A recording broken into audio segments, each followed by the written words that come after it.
had crazy. just received some pretty devastating and life-changing news. So this was the first holiday you were healthy for, and you didn't have this hanging over your head this year, right?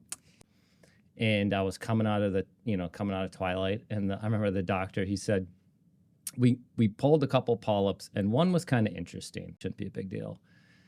And then last New Year's Eve at about 10 a.m., I was at work in our Tesla conference room, and I got a call from the doc, and he said, yeah, that interesting polyp, that was cancer.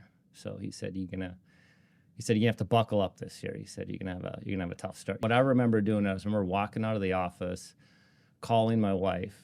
Yeah. I got cancer. Yeah. Just like, because at that time, like, you don't know how bad it is. So at that point, it's really tough because you got something bad, but you can't really find out how bad for at least a couple of weeks. And he's like, hey, I just saw something come through. He's like, why don't we talk a little bit?